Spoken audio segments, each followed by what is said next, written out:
They really have thought of everything. Even the Fatometer is here and ready to go for us. The Fatometer? What's that?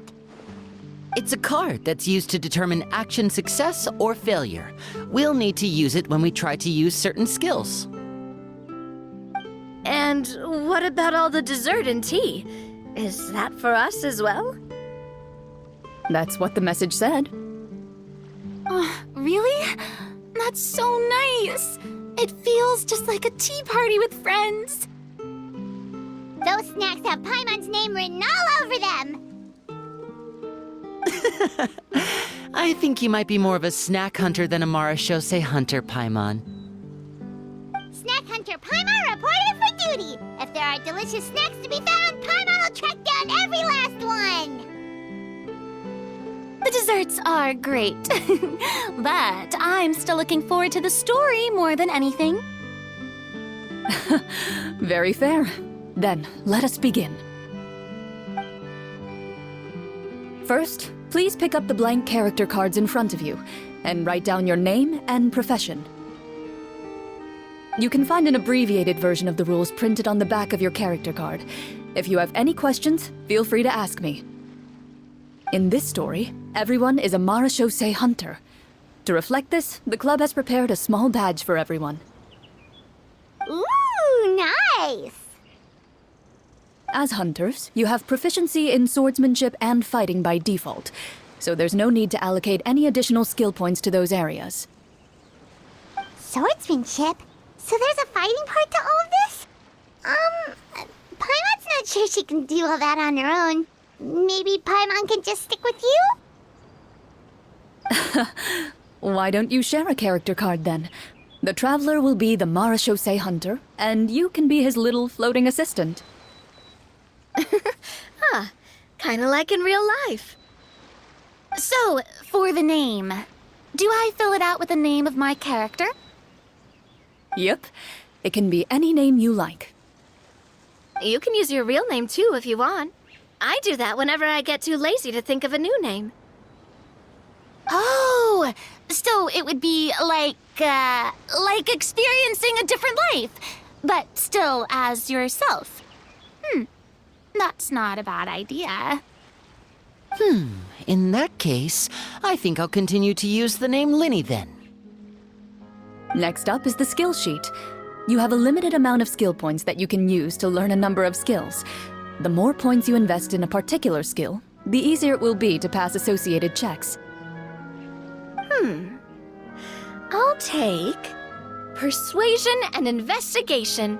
Those are must-haves when it comes to missions like these.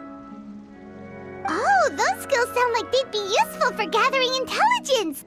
Good idea, Navia. Just as expected of a veteran player. So should we also take those skills then? Not necessarily.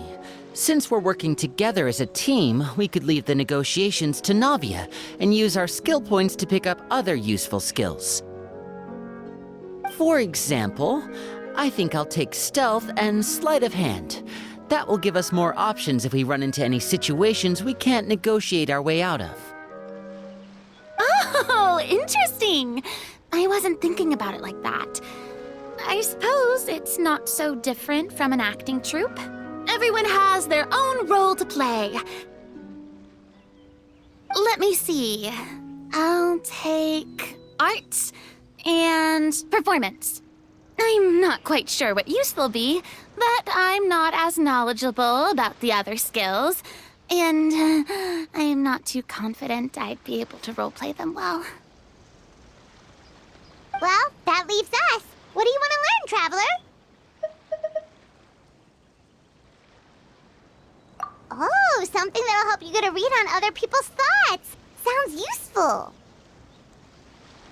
Ha! Gotta say, this suits you really well. Nothing boosts morale like good food. So what do you think? Are you sure you want to learn these two skills?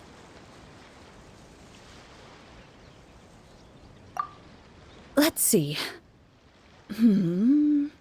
Oh, looks like you each have enough points to choose one final skill.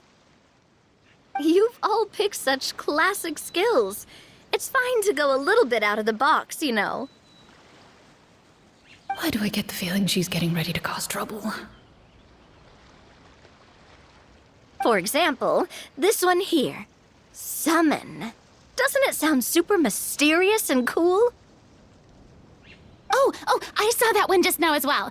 The description says, this skill can be used under certain circumstances to summon characters or creatures that fit the script's world-building rules. The script's world-building rules, huh? But how are we supposed to know what a Marachaussee Hunter can summon? Oh, that's not for us to worry about, my friend. Just learn the skills that interest you, and the GM will take care of the rest. Alright, you've convinced Paimon. Let's learn summon then. Paimon can't wait to see what kind of thing shows up. Well, now that everyone's more or less finished creating their characters, we can begin. Since 2 of our players are doing this for the first time, though, let me ask. Would you like to play on easy mode or authentic mode? What's the difference between the two? Well, in role-playing games, the story sometimes changes based on the decisions of the players and the results of the Fatometer. For example, if you fail a check, that means you cannot use the target skill in that scenario. A critical failure may even result in further negative consequences. If you choose to play in authentic mode, every time you elect to use a skill, you'll need to use the Fatometer to see whether you succeed or fail, and face any consequences that may follow. If you choose easy mode instead, every check will be successful by default, and you won't have to worry about luck playing a factor.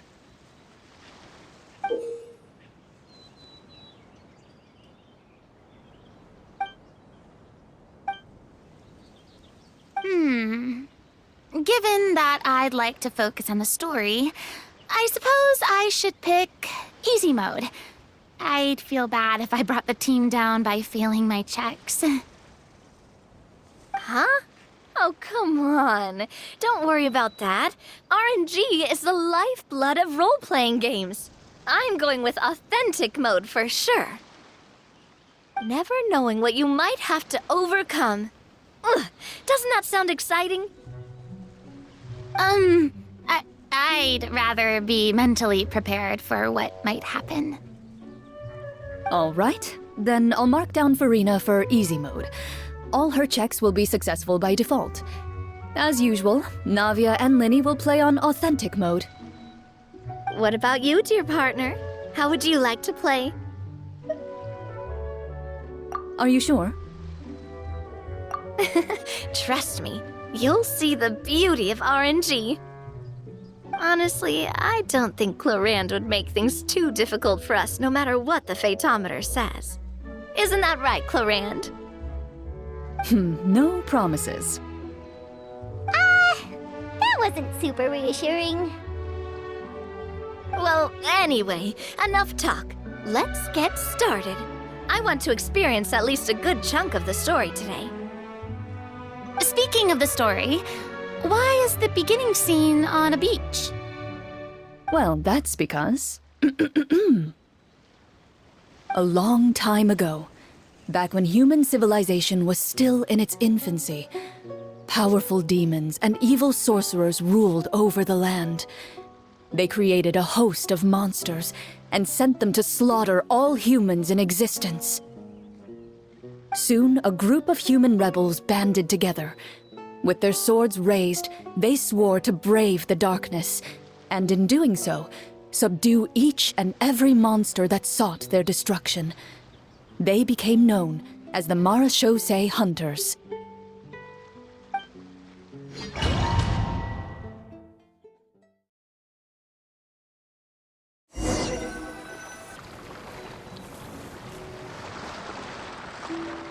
Sometime later, as a member of the Marachaussee Hunters, you receive a commission.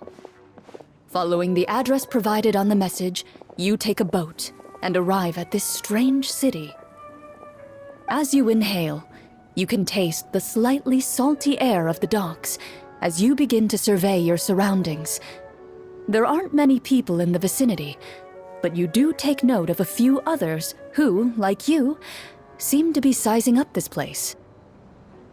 Your eyes meet, and you realize these people are fellow Marachaussee hunters, likely led to this location after receiving the same commission as you. You're all Marachaussee hunters too, right? Allow me to introduce myself. The name's Navia, monster hunter by trade and helpful neighborhood businesswoman on the side. What say you to traveling together? We can help each other out on the road. Okay, count me in. My name is Linny. I've been wandering since I was little and picked up a few less than legal tricks along the way. I was adopted by a Marachaussee Hunter and later chose to follow in his footsteps. Is this where you introduce your character to everyone? It sounds like they've done this dozens of times. My name is Farina, and, I grew up in a noble family. I always had a strong interest in performance and the arts. Even though I'm a Marechaussee Hunter, what I really want is to be a performing artiste. Hey, that's really cool. You can do it, Farina. That's exactly how it's done. Paimon is Paimon, a good friend and companion to this Marachaussee Hunter right here. I've been studying the culinary arts since I was a child. I hope my delicious food can help boost people's spirits. That's wonderful. I'll be looking forward to your cooking during our adventures together. Well, if we're all here for the same commission, why don't we take some time to confirm what we need to do? You open your envelopes at the same time. The message reads, "To the honorable and trustworthy Marachaussee hunters, our kingdom is currently facing a grave crisis. The lands outside the capital have been overtaken by monsters, and our people are being led astray by forces of wickedness. We beseech you, please help us resolve this crisis and return peace and stability to our home." Huh. The layout of this city looks super familiar. It kind of reminds Paimon of Mondstad. The scriptwriter must have used a real-world city as a reference when coming up with the map. As experienced hunters, the layout of the city reminds you of places once traveled. You recall the sight of tree-lined streets and the gentle tranquility of days gone by. Yet, as you regard the city in front of you, it appears to be little more than an empty shell. Its hollow gates are open to you, beckoning you to come forth and bring salvation back to the town. I carefully read every line of the letter and turn my attention to the signatures at the bottom. Who issued this commission to us? You see a long string of unfamiliar names. It would seem that many of the residents of the city issued this commission together. They sensed that things were not right within the kingdom and sent a distress signal to the outside world.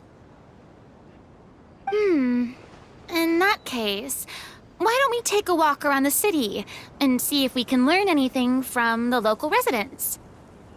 Oh, good idea.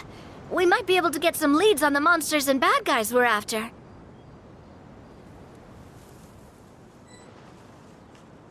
You look up and see a tavern nearby. It appears to be open for the day. Why don't we go check out that tavern? If the novels I've read are anything to go by, taverns are usually full of information.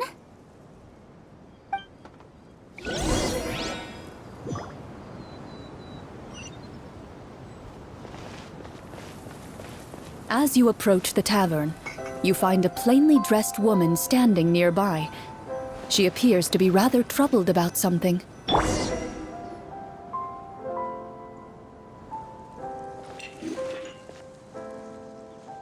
Greetings, friend. Lovely weather we're having today, don't you think?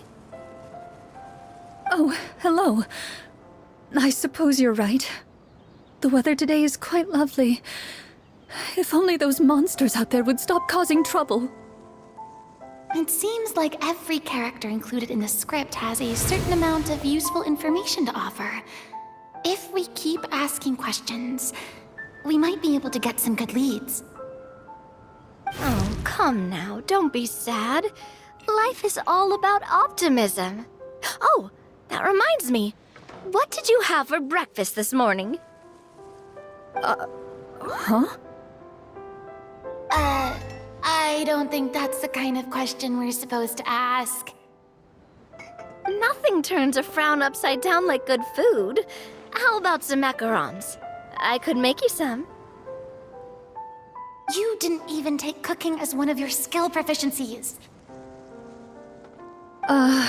That's not necessary, miss. Excuse me for saying this, but you don't really look like a chef. Besides, I'm not really a fan of sweets. So you're someone who barely smiles and doesn't like sweets. You're really starting to remind me of this one friend of mine.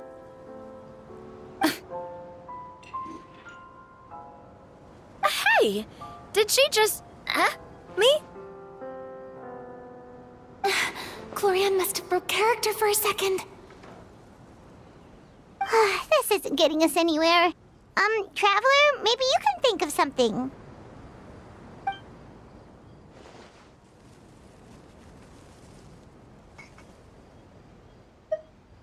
The results of insight checks aren't disclosed to the players, so I'll be the one consulting the phaetometer.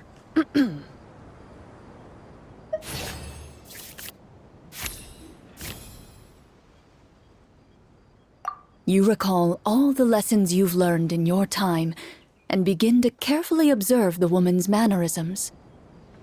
You notice that when she's quiet, she has an empty look in her eyes, as if her thoughts have drifted to a place far, far away. And when she speaks, she often subconsciously reaches out to touch the ring on her left hand. So you noticed. That's a little embarrassing. A horde of monsters suddenly appeared near the capital recently, so all the guards were dispatched to fight them. Do you remember when those monsters appeared?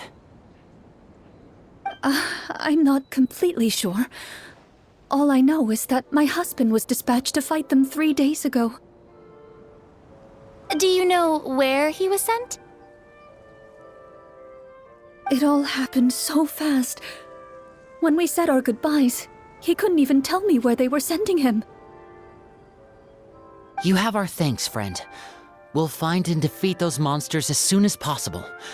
We sincerely hope your husband will be able to return to your side soon. Oh, thank you. Don't worry. We'll find him. Just try to remain optimistic and wait for good news. We don't always get to choose what happens to us. But we do get to choose the little things, like what we eat and how we respond to the things life throws our way. I hope that one day, you too will recognize the power of something as small and inconsequential as a delicious dessert. I'll do my best. You bid farewell to the woman and continue your journey further into the city.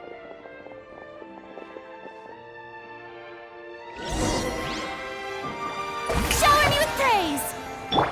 This one's got your name on. And voila!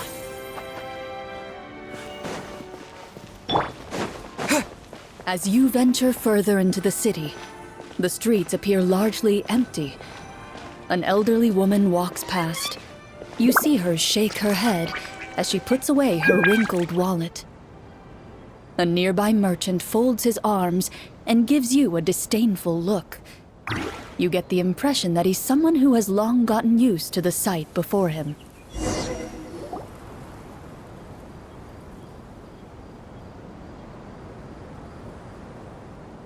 Although he doesn't seem very friendly, merchants are usually a good source of information, right? Pardon me, sir. I'd like to ask a question if I may. That depends. How much are you willing to pay? How about this much? What do you take me for? Some lowly beggar? You can't even buy half an onion with that amount.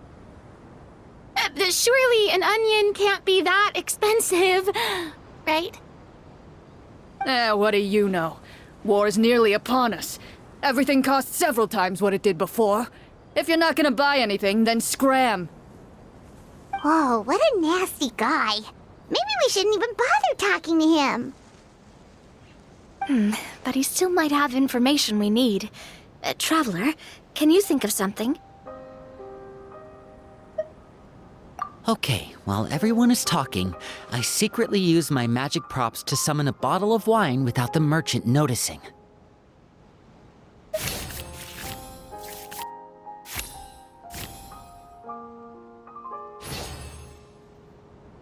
We meant no offense, sir. Here, allow me to offer you this bottle of vintage wine, made only from the finest grapes. I'll just leave it here. Please, enjoy it at your leisure.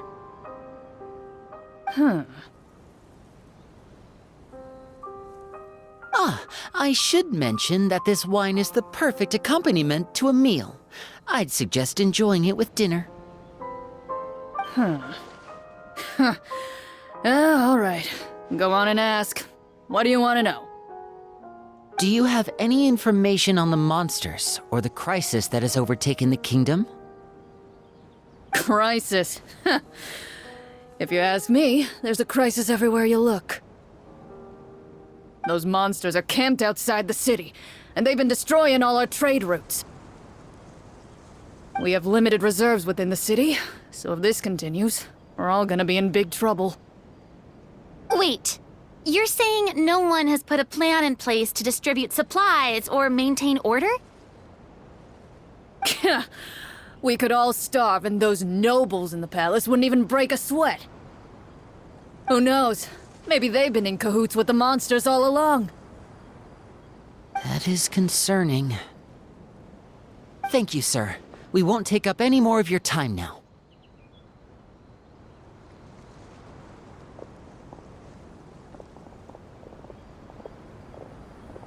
Hey, why did you leave in such a hurry? Well, you see, that bottle of wine was just a cardboard prop. Should we try to go somewhere with more people? Oh, how about the city square? Follow me.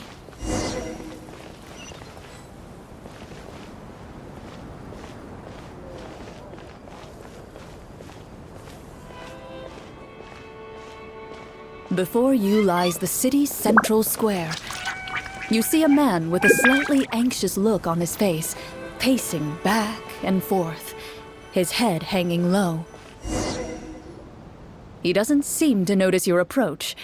Still immersed in his own thoughts, he shakes his head and lets out a long sigh.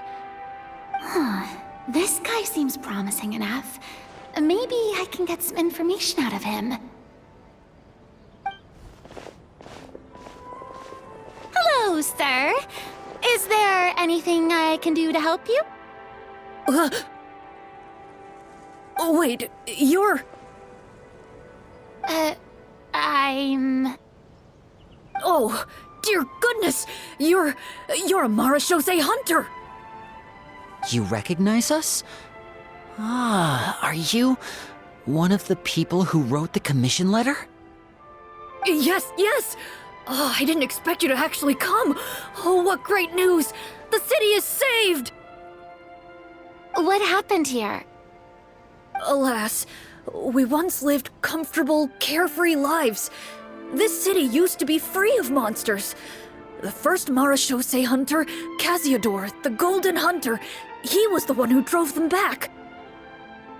However, monsters have once again surrounded the city. Perhaps the seal that kept them at bay has lost its power.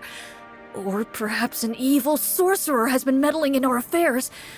All I know for sure is that their return has stripped the city of any chance at peace. Are there not enough soldiers to drive them out?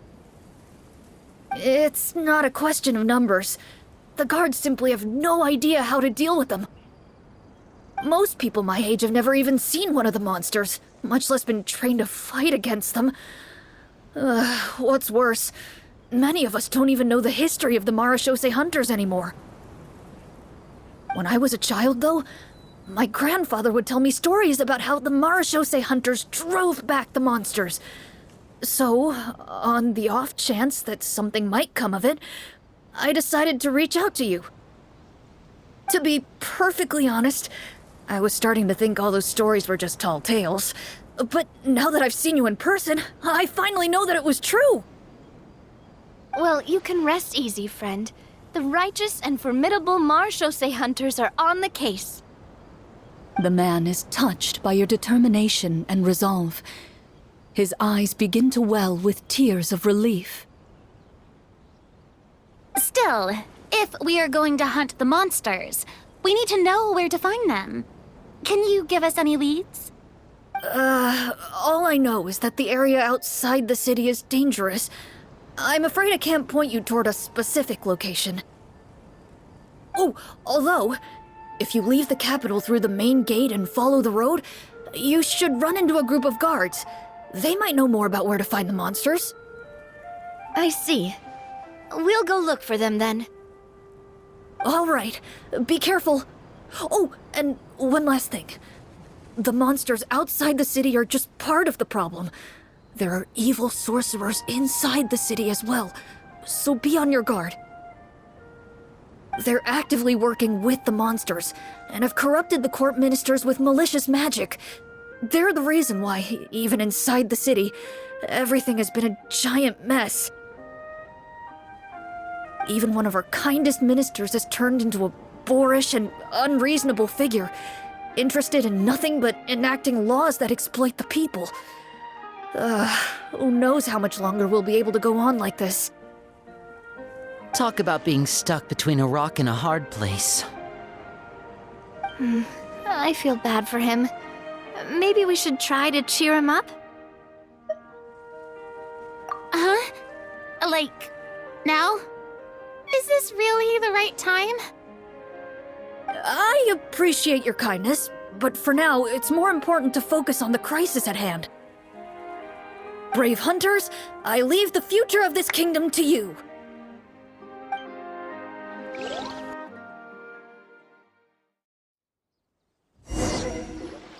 If I understood correctly, there are currently 2 problems in the kingdom that need solving, right? Exactly. We need to defeat the monsters outside the city and take down the evil sorcerer stirring up trouble from within. But which problem should we tackle first? Well, this seems like a good moment for a break. Take some time and discuss what you want to do. Let me know when you've made your decision. I really didn't expect the people in the city to keep us at arm's length like that. I totally thought the hunters would be treated like heroes. Well, Clorinde said the script took cues from the real history of Fontaine, right? Maybe the real-life Marachaussee Hunters were also treated like that. I wouldn't say it's a perfect representation of history, but there are definitely some similarities. Would you like to hear more about it? Sure. As long as it doesn't spoil anything in the script. You brought up bits and pieces of the Hunter's history before, but it was all in passing. Hana wants to know too! The Hunters were super powerful, right? Were they all from a special line of supernatural beings or something? Kinda like the yokai in Inazuma? No. All Marachaussee Hunters were ordinary mortal fighters. The only thing that set them apart were the special sword techniques passed down over the centuries. Huh? So you mean anyone could become a Marachaussee Hunter? In theory, yes. All you would need to do is survive the rigorous training and master the swordsmanship techniques required to fight the monsters. Still, most people dropped out at the early stages, and others called it quits the minute they saw a monster in person. To become a hunter, you must be strong in both body and mind. What kind kind of monsters did the hunters fight exactly? Oh, and the evil sorcerer the script mentions. Did they exist in real life too? The land of Fontaine once played host to an ancient dynasty known as Remuria. After that dynasty fell, monsters began to appear, intent on obstructing humans from establishing a new social order. One of the ancient sorcerers of Remuria used his power to assemble a formidable army of golems. He sought to use that force to establish himself as king. Now wait a second.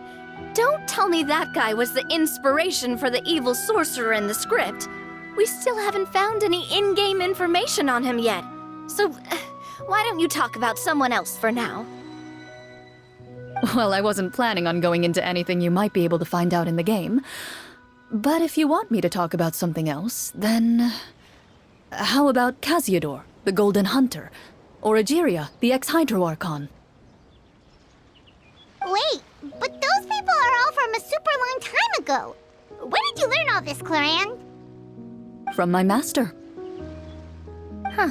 By master, you mean Miss Petronia? Is someone you know? Absolutely. Miss Petronia and my father were good friends.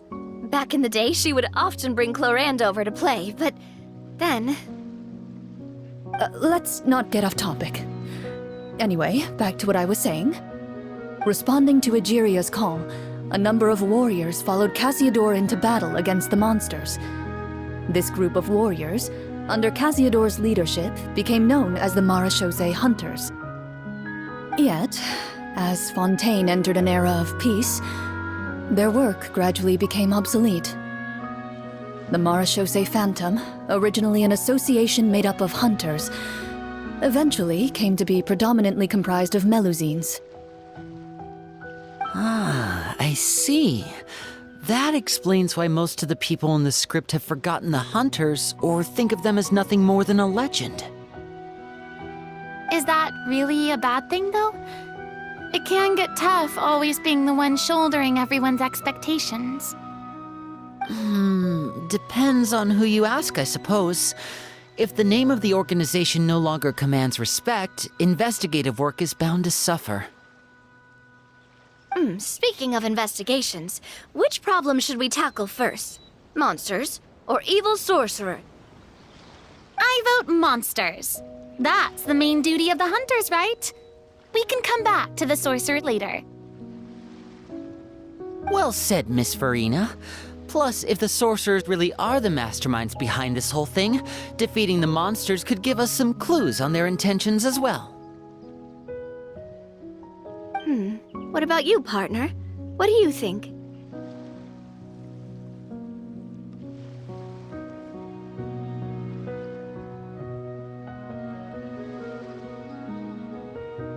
It's decided then. All right. After some discussion, you decide to turn around and head out of the city.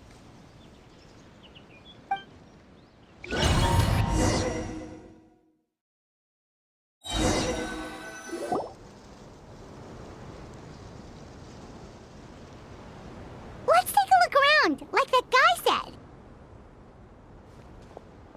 You there! Outsiders, halt! Who's there? An armored man approaches you. He has a tall, muscular build and a determined expression in his eyes. Just one look, and you can tell he's fought in his fair share of battles. Although he's trying his best to conceal his current state, his uneven gait and the sweat dripping down his forehead make it obvious that he's been wounded and is in serious pain. I'm the captain of the guard. I saw you sneaking around the city earlier, so I'll only ask this once. State your purpose, or it's off to the dungeons for the lot of you. Wow, it's been a while since someone's been this suspicious of us. I said talk, not whisper between yourselves. Have you ever heard of the Marechaussee Hunters? Marachaussee Hunters? Ha! That fairy tale, you mean? What, you expect me to believe you're one of them?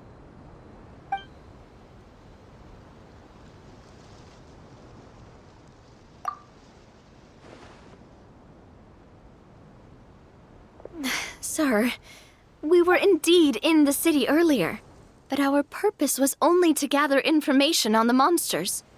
We're here to help the city and all the people within it. Your guards are still fighting the monsters as we speak. They could be seriously wounded and in grave need of support. You need all the help you can get.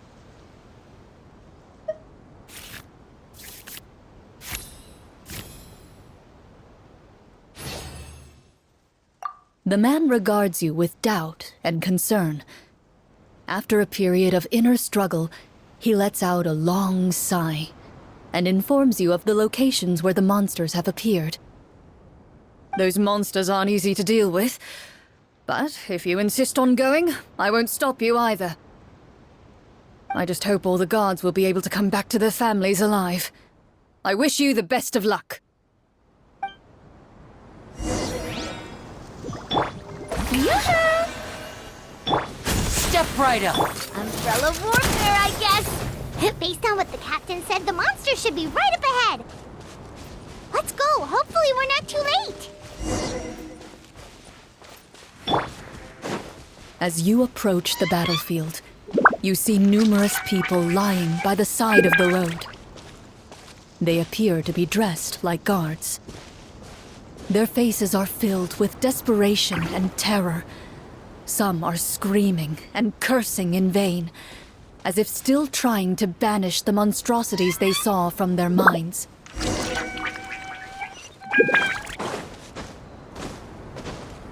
A few of the wounded look up at you in shock and disbelief. "Quick, leave this place. Turn around and don't look back," they yell.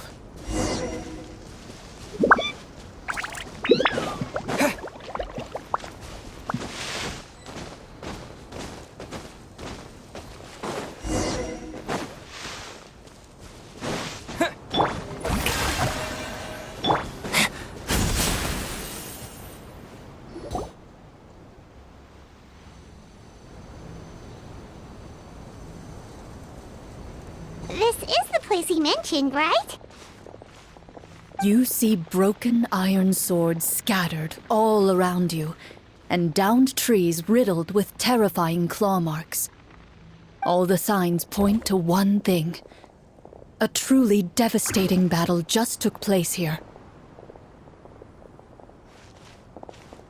Be on your guard, everyone.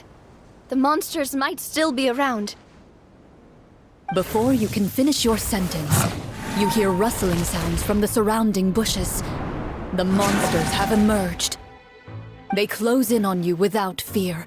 You get the impression that, in their bloodthirsty eyes, you're just another meal for them to devour. A little help here! This thing wants to eat Paimon! Your battle round begins now.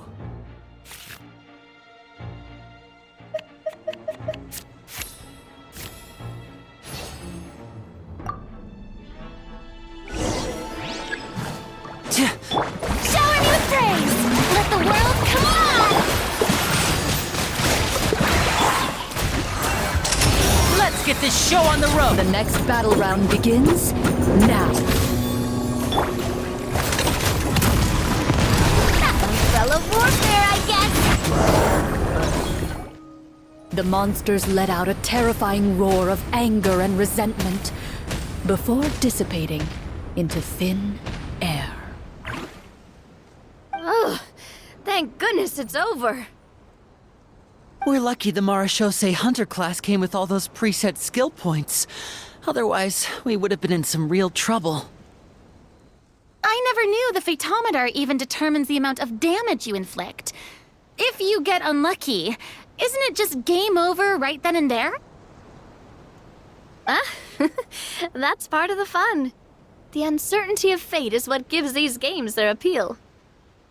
Just as you begin to celebrate your victory, a suspicious lump on the ground catches your attention. A suspicious lump. Wait, could it be the thing that appears after every battle? I walk up to it, crouch down, and begin to carefully examine it. I've still got my right glove on, so it should be fine for me to touch it, right? As you investigate the mound, you discover that the exposed portion appears to be made of wood. It was previously obscured by the large form of the monsters. With the monsters gone, the small protrusion now awaits your discovery, poking out of the ground like a shy flower bud. Whoa, it's a treasure chest!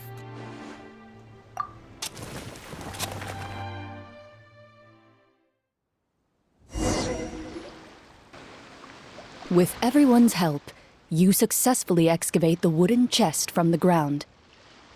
Even without opening it, you can tell from the mora and jewels scattered around the chest that it must contain quite the fortune. Makes sense. We worked hard for this. Let's open it and we can share what's inside! I can understand your excitement, Paimon, but think about it. Doesn't it seem like there are people out there who need this treasure more than us? Yeah. Think about all the people suffering in the capital. Or all those guards who got hurt fighting the monsters. Wouldn't it be better if we gave the treasure to them? Wait, is that how it works? Paimon thought since we were the ones to dig it up, we could just take it for ourselves. Well, let's put it this way. Any decision you make during a role-playing game can impact the future course of the story. But would the people really believe us? It's hard enough for us to prove we're Marechaussee Hunters. What if they think we procured the treasure illegally? They might get even more suspicious of us. That's definitely something we should consider. Maybe we can come up with an explanation in advance. Well, if donating it could cause that much trouble, why don't we use it to buy some gear and fill up on good food? Then we'll be ready to fight even more bad guys. Looks like you're facing a difficult choice once again. Well, it's getting late. Why don't we call it a day for now? Wow! Where did the time go? I'm not sure if it's because I'm having so much fun with you all or because the story is particularly enticing, but I feel like I could almost keep going. Here, here. Ooh, how about we play through the night? I'm not sure I'll have enough energy for that. Yeah, that won't work for me either. Lynette will give me an earful if I get home too late. I understand how you feel, Navia, but we have to change venues for the next part of the story anyway. Huh? Another location? There's a special note for the GM at the end of this section that says to proceed to an indoor set for the next part of the script. Whoa, he really pulled out all the stops for this new script. Well, even if we end the game for the day, we can still stay a little longer and hear Clorinde finish her story, right? Paimon wants to hear more about the history of the Hunters. Something tells me you just want to finish the free desserts before we break for the day. That's just a coincidence, okay? Besides, to Paimon, not finishing free food feels even worse than having to buy her own. And anyway, Paimon really does want to hear more about Clorinde's master. Well...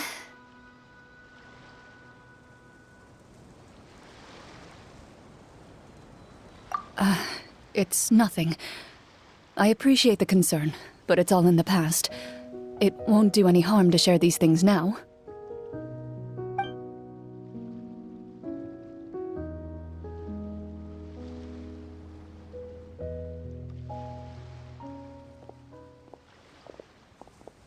My earliest memories are of living with Master. According to her, she saved me from certain people of ill repute. My birth parents had left me behind some time before that. What a heavy beginning for a life story. Master was a fascinating individual, if inexperienced in the ways of raising children. My first ever toy was a short sword, although I suppose it wasn't so much a toy as something Master removed from her waist and handed to a noisy child in need of distraction. Oh, wait, so she handed an actual sword to a child? Isn't that dangerous? Did you hurt yourself? Of course I did. I cut my palm and bled quite a lot. But Master was not concerned. She just stood there and casually lectured me about it. See, that's what you get for not holding the sword properly, she told me. She then crouched down next to me and said, "Give me your hand. I'll teach you to bandage this wound. After that, it's time to learn how to truly hold a blade." Excuse me for asking this, Clorinde, but how old were you exactly when all this happened? Probably around, 3, give or take. 3? Isn't that when most kids are still struggling to hold a fork? As I said, Master was rather inexperienced in the ways of raising children. She believed trial and error was the best way to teach a child what they're capable of.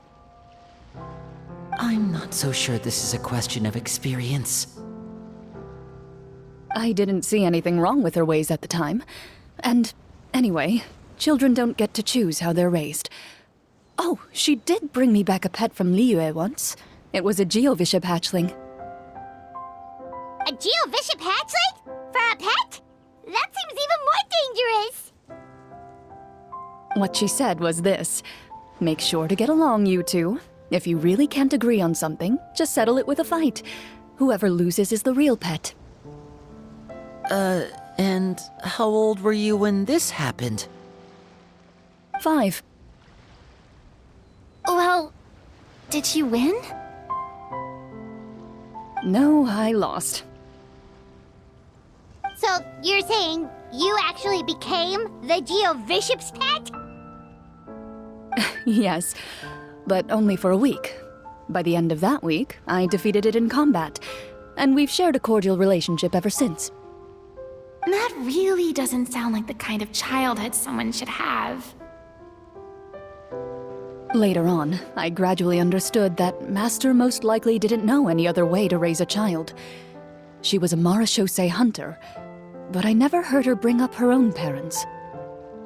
Thanks to her, I learned how to navigate the forest by the age of 6, and could hunt monsters in the wild by myself the year after that.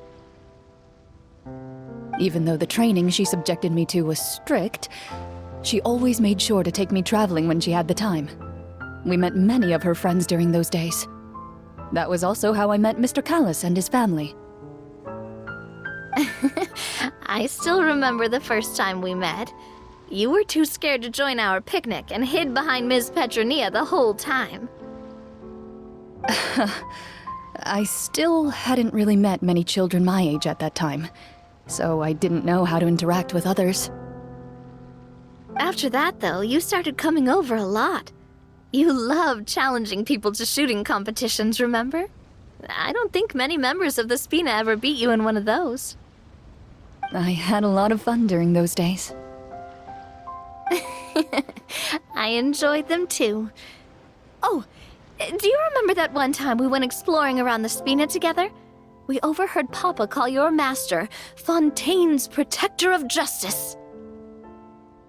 We tried to pretend like we never heard anything, but you nearly let it slip that one time. Protector of Justice? Oh, wait, you mean that vigilante hero from 20 years ago? The one who is always active at night? Yep, that would be her. She often would put on a black cloak and go out at night. I never knew where she went or what she was doing. Until, like Navia said, we overheard the truth from Mr. Callis that night. 20 years ago, huh? I still remember the guards leaving all kinds of witness reports about her on Nervalette's desk. My apologies. Oh, there's no need to apologize. You had nothing to do with it.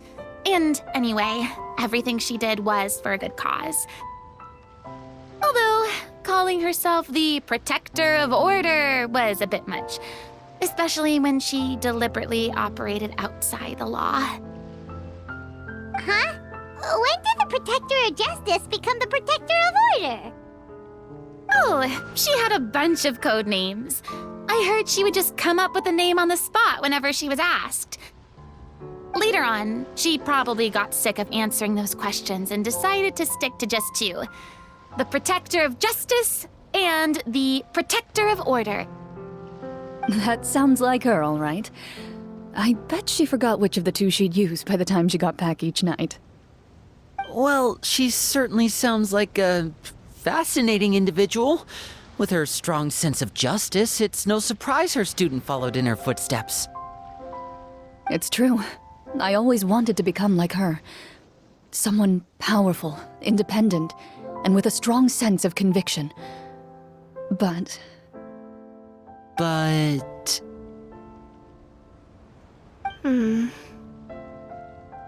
She suddenly disappeared the night I turned 10 years old. Disappeared? What happened? I have no idea. She didn't even leave a note. I was never able to find out where she went. That night, I was celebrating my birthday at Navia's house, but Master never came to pick me up. When I returned home on my own, it was to an empty house. When she still didn't appear after a few days, I went to Mr. Callus's house to ask about her whereabouts, but he only shook his head. Papa probably didn't know either. I know he sent a few people to investigate the matter in secret, but they never found any credible leads. Don't worry, I understand. To be perfectly honest, given Master's personality and way of doing things, it all made a lot of sense. If I had to guess, I'd say she probably used it as an opportunity to force me to become independent. Just like how, when a litter of kittens reaches a certain age, the mother willingly leaves them behind. Were you upset, Clorinde? I was at first, but not anymore. I don't believe Master would suddenly disappear for no reason. There must have been something she just had to do. Well, despite everything, you still managed to follow in her footsteps and become the greatest champion duelist in all of Fontaine. You're practically a living symbol of law and justice. I suspect my position would be far too by the books for her. Master always did whatever she pleased. But you're right. I suppose I do take after her in some ways. Who knew Clorinde had such an interesting past? I never had the chance to ask her about it before. I wonder... if Clorinde's master were the champion duelist back then, would that duel against Mr. Callus have gone differently? Oh no. Judging by the atmosphere, Clorinde and Navia are probably thinking something similar. The mood just got super awkward all of a sudden. Well, anyway. Would you look at the time? It's getting dark, so we should probably call it a day for real this time. If we keep talking like this, we really will be here all night. I had a great time today, Miss Clorinde. Thank you for being our GM. Anytime. The script was good, but I've got to say, your childhood stories were even better. Hey, you should tell us more about that fight against the Geo-Bishop sometime. Maybe your master was onto something. You could be right. What does she mean, onto something? I certainly don't know any 5-year-olds who want to fight a bishop in their spare time. Guess I'll head back as well. I need to save my energy if I want to continue enjoying the story tomorrow. You're that excited to hear about my fight with the bishop? I was talking about the script.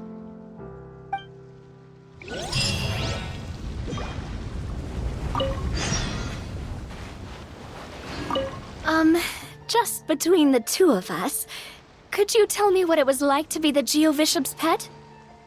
It was nothing special, really. Geo-Bishops don't understand the concept of a pet. So basically, it just headbutted me whenever I entered its territory. And that hurt? Yeah, it hurt. What, something you want to experience for yourself? Oh, I'm good. Thanks.